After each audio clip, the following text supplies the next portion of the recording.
Hey, this is Felicia, and today we're going to make a wafer paper princess cake.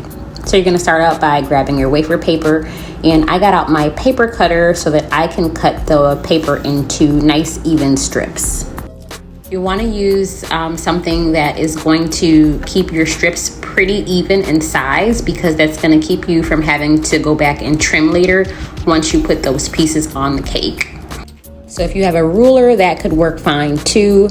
Just make sure that your strips are somewhat even in size. Once I cut those strips into squares, I took them and put them in a Ziploc bag with some luster dust and shook them around until they were nice and evenly coated with the luster dust, because I wanted them to be a nice shade of light pink. I get my luster dust from my local cake decorating store, Cake Walk Chicago, but you can use any kind that has a good pigment to it.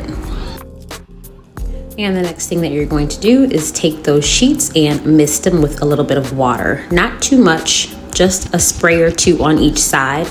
And then you're going to fold them into each other until you have these little pom-pom shapes. And you're going to keep repeating that step until you've folded all of your pieces of paper.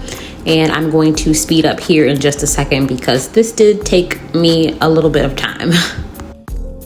And the next thing that I'm going to do here is put a base coat of pink on my cake. Now this is important just in case you have any spots that are kind of empty when you put your pieces of wafer paper on. And that way it won't look like a bare spot. It'll just look like pink behind it. So you won't have to work as hard to fill in those spaces.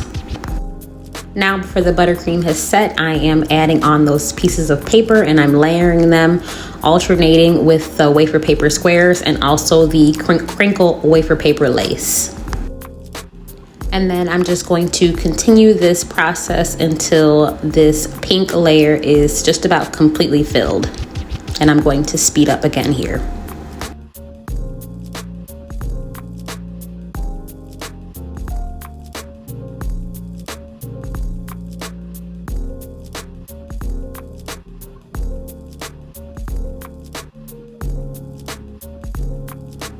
Now, since I do work on a cold cake, after a while you'll see me start to add in buttercream, and that is because the buttercream has started to set, so my pieces are not holding as well. So you can do that, just add a small dab of buttercream and then continue placing your pieces of wafer paper onto the cake.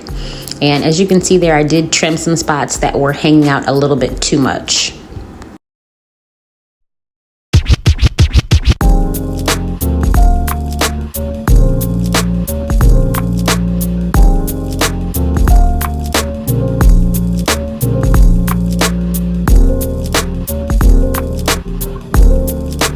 Another tip, you can go ahead and add in a toothpick to hold in any pieces of wafer paper that are not holding for you. And then what you'll do is place your cake back in the refrigerator at the end, and once the buttercream has set and has a good hold on the wafer paper, you can remove those toothpicks. And you'll see at the end, I take out those toothpicks where I place it to hold pieces of wafer paper that were not holding too well.